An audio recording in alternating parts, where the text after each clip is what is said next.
Even if you're going to live 1,000 years, understand that you cannot lose another life than the one you're living, or live another one than the one you're losing. I bought this book and I was thinking that this is going to be the life changing book that it was advertised to be. And after I got this book, I started reading and it was the most boring shit I've ever read in my life. I am not even kidding. This book, Meditations by Marcus Aurelius, was so boring that I literally put it in my pile of books and it was just catching dust. It was at the bottom. Kabhi to main bhul gaya. And then suddenly, just a few months after that, and I'm super tired, I'm super frustrated, I'm anxious, and I'm having all these negative thoughts, and I suddenly remember, oh, I have this book, let me just open it up again. And I randomly open up a random page. Okay, I open up a random page and I read a random paragraph that catches my attention. And you won't even believe it.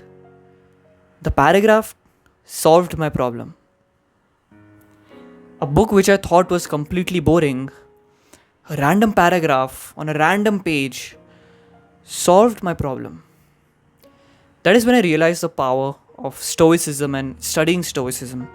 And in this video, I'm going to go over 10 laws you can apply in your life and then 10 new concepts that you can think basically that many successful people of this world have used to think. I've studied so many people, I've read so many books of these Stoics, and I finally compiled all of that into this one singular video. These laws are very easy to apply and you will see results fast. Let's begin. The first thing is to focus on what you can control. Now, this is something that everybody has heard before, and most of these laws as well, you will have heard before, but just know that at some point in your life, you're going to come across these laws and it's going to hit you like a truck. Okay. So first of all, understand that you have to focus on the things that is under your control. Because once you do that, you're in complete control or you're in complete power of yourself. When these outside influences dictate you and you cannot even control them, like let's just say कि कोई person तुम्हारे against negatively सोच रहा है, you can't even control that person's thoughts, so then why worry about it? Focus on what you can control. The second one is amor fati. Now, I don't know usko fatty hai ki fati hai. It's basically love of fate. It's to understand that everything happens for a reason and it's all necessary for us in our lives. That is, we all view as hardships. We all view hardships as the negative thing and that thing that should be away from us. But in reality, it is something that we all should embrace. We should all embrace the circumstances we're given because it's all built for us so that we can grow. Second law, embrace your fate. Third is memento mori, that is remember death. That is regularly reflect on the fact that you could die. It sounds dark, but you could die. It could be possible that you don't wake up tomorrow. Just for a second, I want you to think, because when I say these statements, a lot of people don't really feel it enough, and I also never felt it enough until I put it into my perspective. And I just wanted you to think, someone tomorrow is not going to wake up. And I'm praying that it is not someone you know or you love.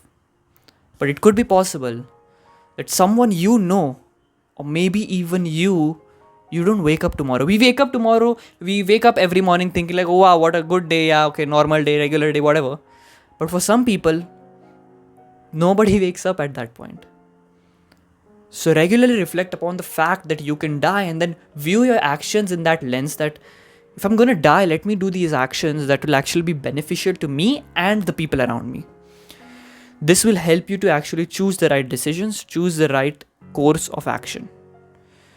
Third point, memento mori. The fourth thing is virtue is the highest good. What I mean by that is being virtuous is way more important than being wealthy, having materialistic things. This is what the Stoics believed, that we all should always focus on being virtuous. Virtuous meaning being diligent, being honest, being hardworking. Being virtuous, you can say, is sort of the synonym for all the good qualities.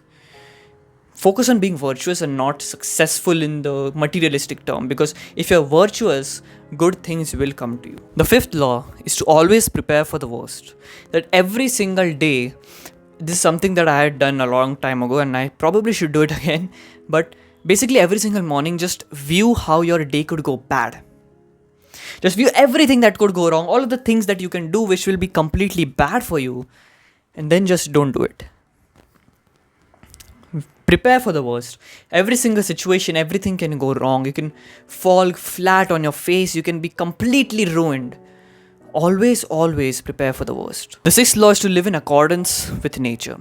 That Stoics believe that we all are a part of nature, we are all a small piece of this universe that all contribute to this mass movement of the universe.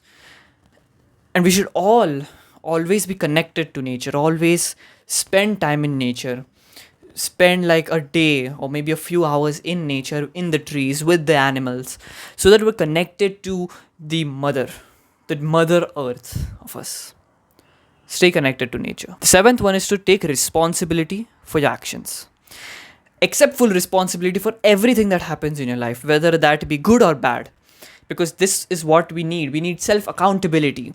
I was listening to this Andrew Tate podcast, which was a very old one, but I recently revisited it. It just came up in my feed, and it was a very interesting point, and he focused on the point of chess. And chess teaches us that somewhere or the other you went wrong, and it teaches you absolute self accountability.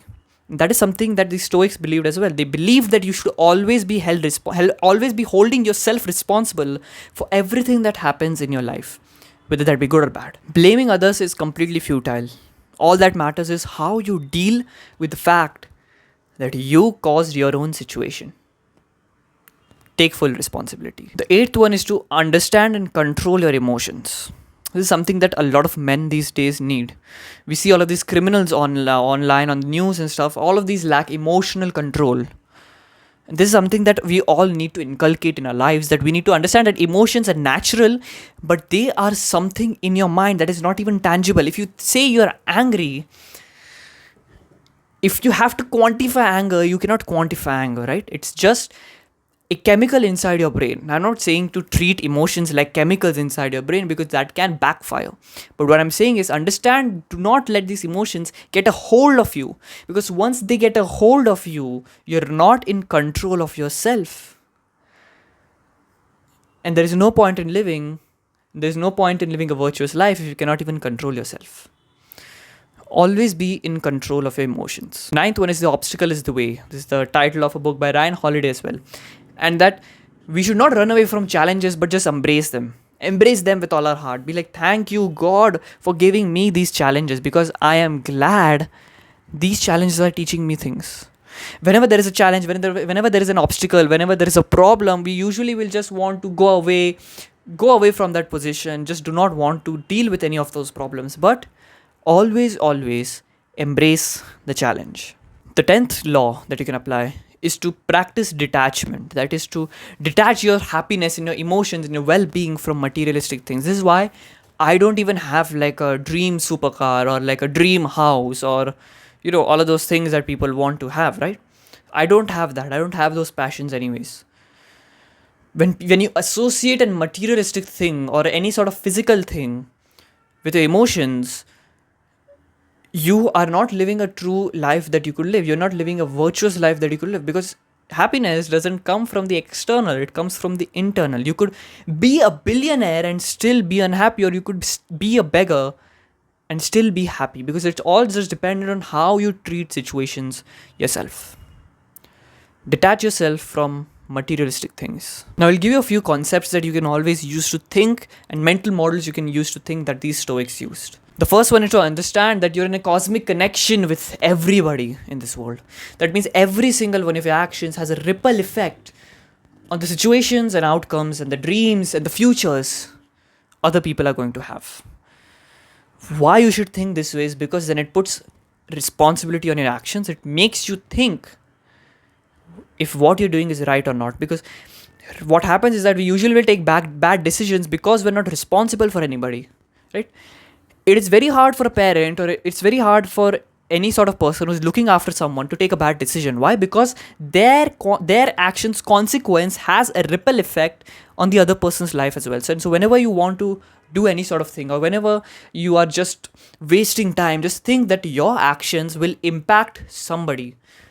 Maybe right now, maybe in the future. Maybe your kids will be impacted because of this. Maybe someone across the globe will be impacted by this, because we all are connected with each other. We are all in a cosmic connection, and everybody's actions will be affected to everybody. Second thing is to have natural affinity to care for other people. First of all, you have to have self-interest and self-care, But once you've achieved that, once you've achieved the point wherein your life is not really that bad, start to care about other people.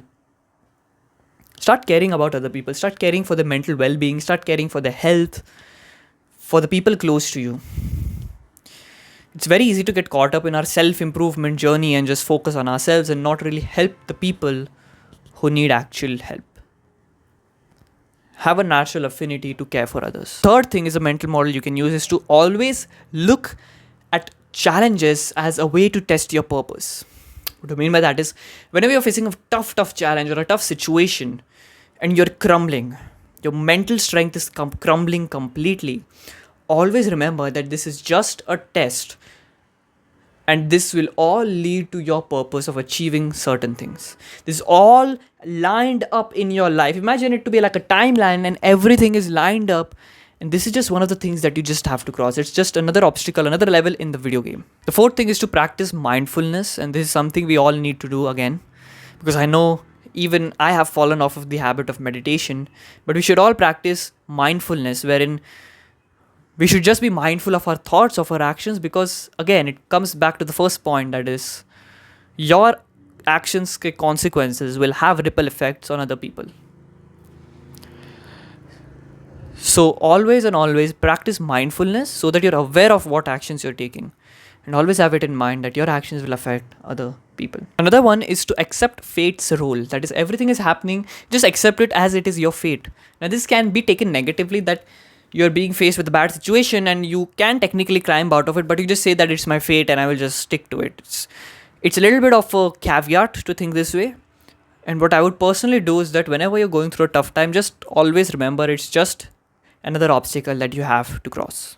The sixth one is to review insults as a reflection of others. That whenever someone insults you, it's not actually that they're wanting to insult you, it is because it's a reflection of what they have. So if someone says, like, I find these people in my comment section saying that he's just another kid, ye bachcha kya mere ko gyan pel raha hai, that insult doesn't actually reach to me, because I know for a fact that it is not that they want to insult me. It is just that their own personal beliefs and their own personal circumstance is just a reflection of this insult, that they are at a certain age wherein they don't even know these things, and now they're jealous or they're, I don't know, insecure that someone younger is telling them these things. It's just a reflection of other people. So whenever you're getting insulted, just remember it's just a reflection of the other person. It's just a reflection of who they are and what they lack. Seventh thing is to act with simplicity. Always focus on simple actions that you can do. Don't overcomplicate shit. Don't do a lot of dumb shit. Just focus on what you can do. Eighth thing is to understand that your nature changes all the time. What I mean by that is, who you are today is different from who you were yesterday, whether that be in a positive way or a negative way. You have changed from the person you were yesterday. And what this does is that it helps you to detach yourself from this ego that you think you're the greatest person in the world now, right? You're doing these good habits, now you're the greatest person in the world. Detach yourself and understand that you are someone different from who you were yesterday, and tomorrow you're going to be someone different than who you are today. So always focus on being the positive, better way of who you were yesterday. The ninth thing is to always criticize yourself. And by criticism, I mean don't criticize your actions, but understand at the end of the day, always ask yourself, why did I do what I do and what did I do? So what did I do today and why did I do it? Always have a self-scrutiny, always have a self-criticism of your actions, to understand basically why you're doing what you're doing. This will help you get a lot more clarity in everything. 10th one is to always have inner tranquility. That is, always understand that you have to work towards your purpose. And you'll be at a point wherein you have so much confidence and you're happy that you're working towards this certain thing. This is the end goal for all of us. These are the 20 laws of Stoicism that I want you to apply in your life. If you like this video, scroll down and subscribe. Don't sacrifice your future self for the pleasure today. Peace.